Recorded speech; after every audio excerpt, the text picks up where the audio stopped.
Hello guys, this side निकी और आप देख रहे हैं अपना YouTube channel IQ students point. So guys, next topic हम कंटिन्यू करते हैं जो है कि भक्ति आंदोलन का उद्भव और विकास। ठीक है। सो भक्ति आंदोलन की हिस्ट्री में अगर हम जाएं तो हमें कबीर, रहीम, सूरदास, रामदास ये सब लोग जानने के लिए मिलते हैं। ठीक है। मीराबाई ले लो या बहुत सारे लोग। तो ये सब लोग जो थे, ये सब लोग अचानक तो नहीं हो गए होंगे पैदा होते ही कि यार हमें भक्त बनना है, हमें ऊपर वाले में लीन होना है। कोई ना कोई हिस्ट्री तो ज़रूर क्रिएट हुई होगी जो कि ऐसा हो पाया। ठीक है। अब एग्जाम्पल हम मीराबाई का ही ले लेते हैं। मीराबाई भक्ति काल की एक ऐसी संत रही हैं जिनका सब कुछ कृष्ण के लिए ही समर्पित था। मतलब वो सब कुछ उनको ही मानती थी। मीरा का कृष्ण प्रेम ऐसा था स्टूडेंट्स कि वो उन्हें अपना पति मान बैठी थी और उनके लिए ही अपनी लाइफ उन्होंने स्पेंड कर दी थी, क्योंकि कृष्ण तो उनके पास नहीं आने वाले थे। लेकिन ये सोचकर कि ये मेरे पति हैं, पति परमेश्वर हैं, तो उनको ही मानकर उन्होंने अपनी पूरी लाइफ ऐसे ही स्पेंड कर दी थी। तो ये इस तरीके से लोगों का थॉट आया अचानक, या फिर जैसे भी उनकी सिचुएशंस बनी या जो भी हुआ उसके अकॉर्डिंग भक्ति काल जो टाइम पीरियड शुरू हुआ उसमें इस टाइप के लोगों का आना भी शुरू हो गया। ठीक है। नेक्स्ट एग्जाम्पल हम कबीर का ले लेते हैं। कबीर का जो आध्यात्मिक खोज थी उसको पूरा करने के लिए वाराणसी में एक प्रसिद्ध संत थे रामानंद, वो उनका स्टूडेंट बनना चाहते थे। बट उनका थॉट ये आया कि अगर मैं किसी तरीके से उनका जो गुप्त मंत्र है, छुपा हुआ मंत्र है, वो जान लूँ तो मुझे उनकी दीक्षा हो सकेगी। तो संत रामानंद वाराणसी में नियमित रूप से एक निश्चित घाट पर जाते थे, वहीं से वो प्रोसेस शुरू हुआ। तो कभी कभी ये भी कहते हैं कि कुछ बनने के लिए ना कुछ जुनूनी भी बनना पड़ता है, चाहे वो आप भक्ति में ही क्यों लीन ना हो, उसके लिए भी आपको जुनूनी बनना, क्योंकि अपना सब कुछ छोड़ देना, खो देना इतना आसान नहीं होता है। तो उसके लिए कि बहुत ही ज़्यादा ज़रूरी है। अगर बात करें हम रहीम की, तो रहीम जो थे मुस्लिम थे और एक मुस्लिम पर्सनालिटी होने के बाद भी वो भगवान कृष्ण के भक्त थे और उन्होंने भगवान कृष्ण के लिए बहुत सारी कविताएं भी लिखी थी। मतलब बेसिकली वो उनमें बहुत ज़्यादा डीप चले गए थे, बहुत ज़्यादा डीपली उनको मानते थे। अब अगर हम बात करें सूरदास की, तो सूरदास जो थे वो वल्लभाचार्य की दीक्षा हासिल करना चाहते थे, उनका शिष्य बनना चाहते थे। तो सूरदास को भगवान श्री कृष्ण के भक्त और सगुण भक्ति का सबसे ऊपर वाला स्थान दिया जाता है, जिन्होंने मतलब अपनी लाइफ में उनके अलावा किसी को कुछ माना ही नहीं। मतलब बिल्कुल कि मेरा मरना भी तुम, मेरा जीना भी तुम, कृष्ण को ही वो माना करते थे।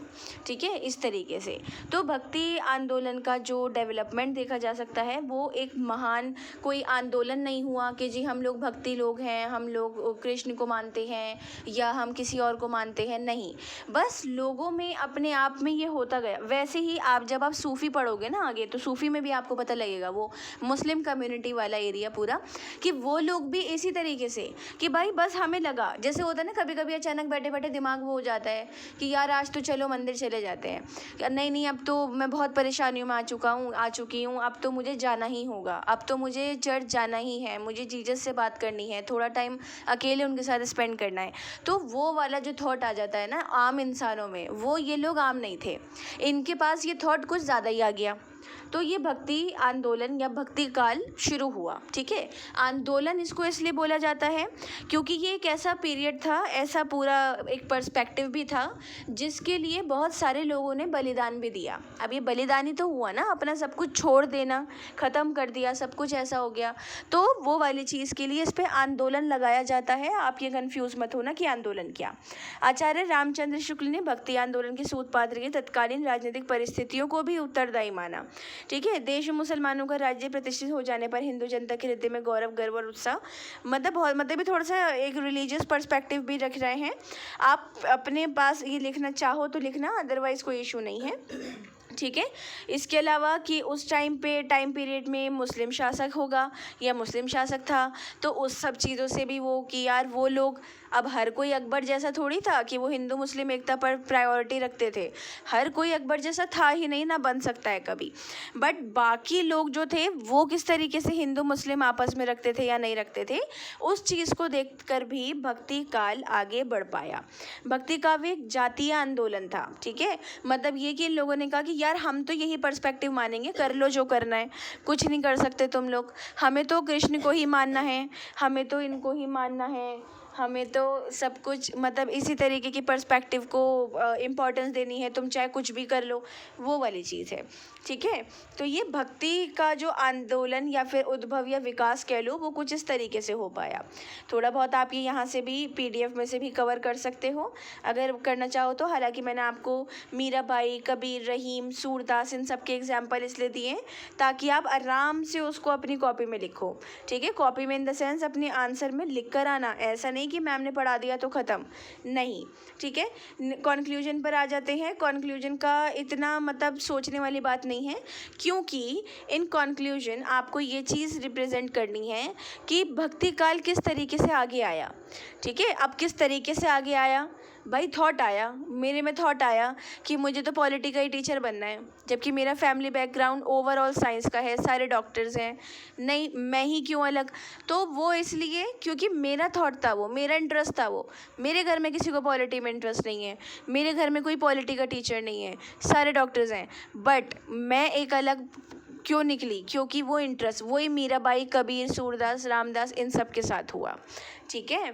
आगे आ जाओ जी। नेक्स्ट टॉपिक है आपका जो हमें आगे कंटिन्यू करना था, संत काव्य, सूफी काव्य, राम काव्य और कृष्ण काव्य, ठीक है। इसको आप थोड़ा डीपली समझने की कोशिश करना।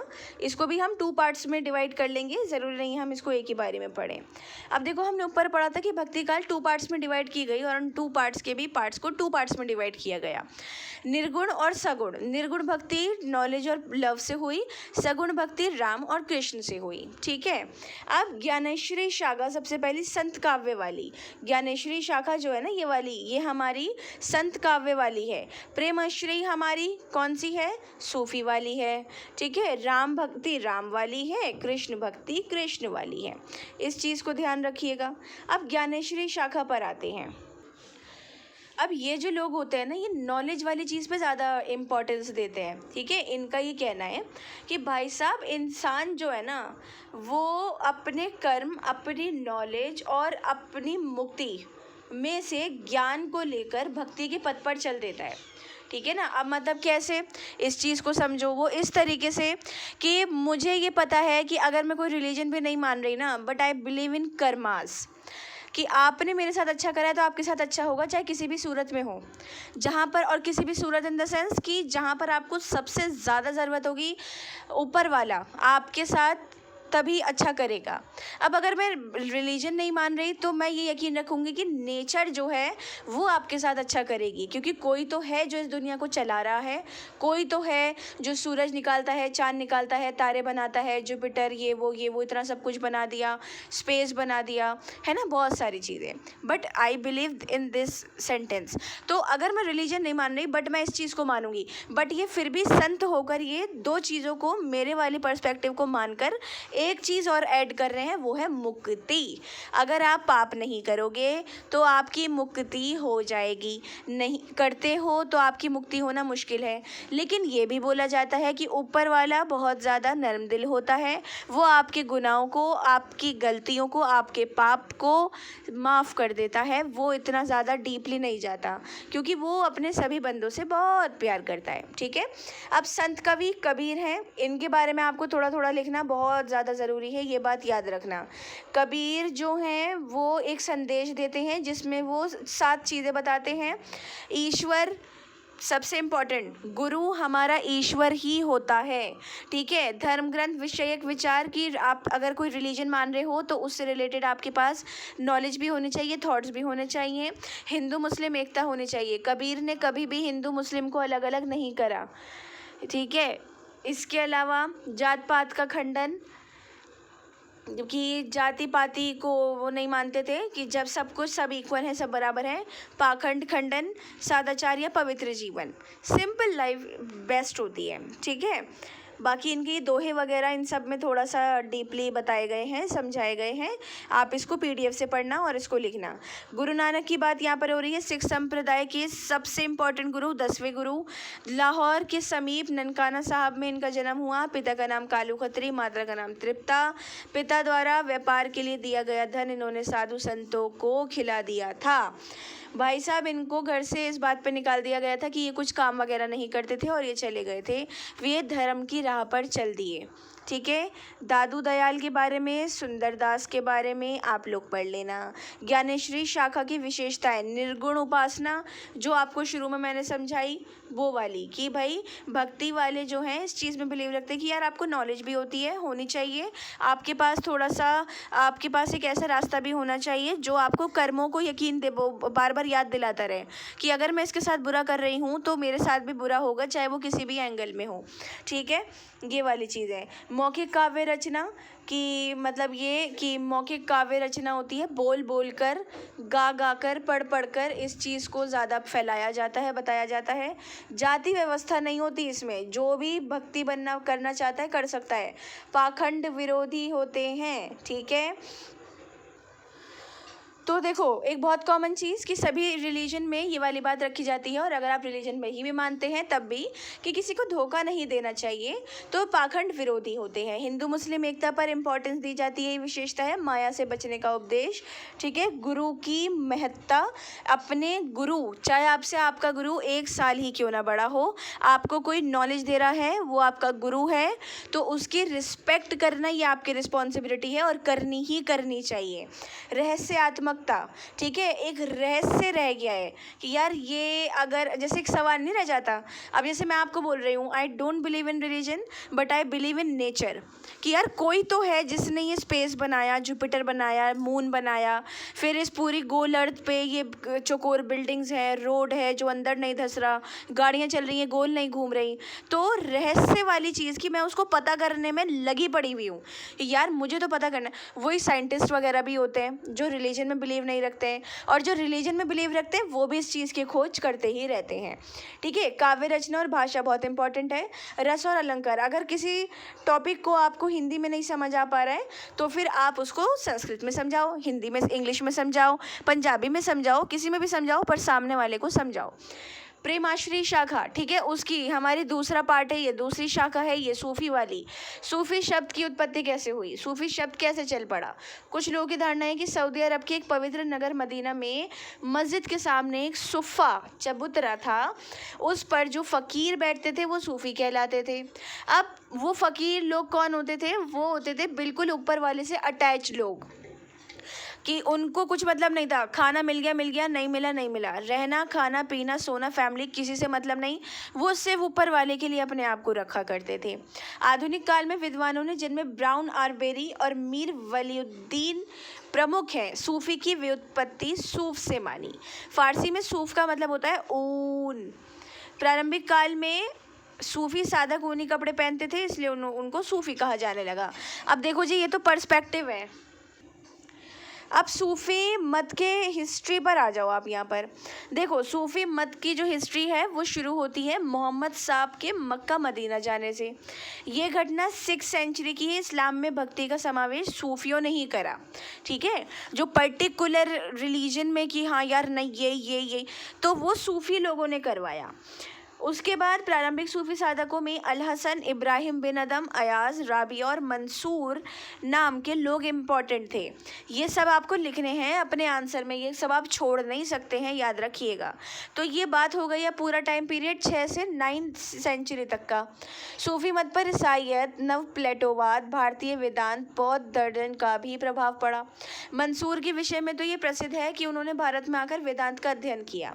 उनका लहक मैं ही सत्य हूँ का संदेश वेदांत का अन ब्रह्मास्म में ब्रह्म हूँ ही है। ठीक है। अब सूफी मत जो है ना वो बेसिकली प्रेम पर आधारित है, लव पर।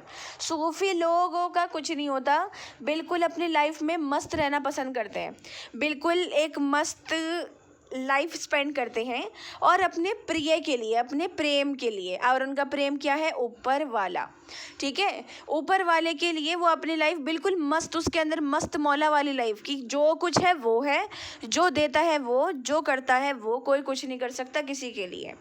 अगर हम बोल भी रहे हैं तो उसकी मर्जी, जैसे भक्ति वाले हैं ना, वैसे ही सूफी वाले हैं, वो लोग भी यही मानते हैं, वो सेम टू सेम वाला पर्सपेक्टिव है। प्रेम के सहारे हर चीज़ अपनी पूर्णता पर पहुंच जाती है। अभी कहते हैं कि अपनी लाइफ को ना थोड़ा लव से भी रिलेटेड रखो। अगर आप कोई बात प्यार से समझाते हो या प्यार से बोलते हो तो सामने वाला क्यों समझता है? गुस्से वाली बात क्यों नहीं? गुस्से वाली बात वो तब समझेगा जब वो आपसे बहुत छोटा हो, आपका स्टूडेंट हो, या और जब भी बात नहीं समझेगा वो चुप खड़ा रहेगा पर बोलेगा नहीं। लेकिन आप किसी को वैसे समझाना चाहते हो तो थोड़ा प्यार से बोल लो, ठीक है। तो सांसारिक प्रेम ईश्वरीय प्रेम तक पहुंचने का साधन है। सांसारिक प्रेम ही ईश्वरीय प्रेम में बदल जाता है। इसलिए संपूर्ण सूफी साहित्य में सांसारिक प्रेम के आलंबन, अनुभव, विभाव की चित्रण करते हैं। सूफी साहित्य में नारी प्रेम और नारी सौंदर्य ईश्वरीय प्रेम और सौंदर्य का पर्याय बन गए हैं, ठीक है। मतलब ये कि जो सूफी लोग होते हैं, लोगों को लगता है कि ये नारी के लिए, लड़की के लिए या औरत के लिए ये प्रेम भरी अपनी लाइफ गुजार रहे हैं या कुछ गा रहे हैं या कुछ कर रहे हैं। नहीं, वो ईश्वर के लिए कर रहे होते हैं। उन लोगों को लगता है कि जो आदमी, ज़्यादातर सूफी मेल ही होते हैं, ठीक है, सूफियाँ भी होती हैं पर ऐसे मतलब इतना नहीं होता। वो अगर बहुत ज़्यादा मस्त होती हैं तो वो अपने घर पे रहकर सिर्फ उसके लिए अपनी ज़िंदगी गुजार देती हैं कि वो ही है जो कुछ है, उसके सिवा कोई नहीं है, ठीक है। सूफी मत का भारत में प्रवेश 7th सेंचुरी में हुआ था, मोहम्मद बिन कासिम के टाइम पे। थोड़ा सा इसको आप पढ़ लेना, ज़्यादा डीप जाऊंगी तो बहुत देर हो जाएगी, ठीक है। सूफी प्रेमाख्यान काव्यों की रचना फारस और भारत में, ठीक है। ये वाला जो टॉपिक है ना स्टूडेंट्स, ये हम कल कंटिन्यू करते हैं, ओके जी। जायसी में पूर्ववर्ती सूफी, जायसी का भी हम पढ़ेंगे। जायसी का पर्सपेक्टिव बहुत इंपॉर्टेंट है, आने वाले टाइम पे, आने वाले ईयर्स में आप उसको पढ़ोगे इस वजह से। सो होप सो कि आप लोगों को कोई डाउट नहीं हो या फिर कोई क्वेश्चन वगैरह नहीं रहा हो। इन केस कोई क्वेश्चन, डाउट या सजेशंस हैं तो आप मुझसे कमेंट बॉक्स या टेलीग्राम चैनल पे पूछ सकते हैं। आपको किसी और सब्जेक्ट की क्लासेस स्टार्ट करवानी है, आपके पास कोई और सब्जेक्ट है तो वो भी मुझे आप कमेंट बॉक्स में बता सकते हैं। So thanks for the watching and best of luck all.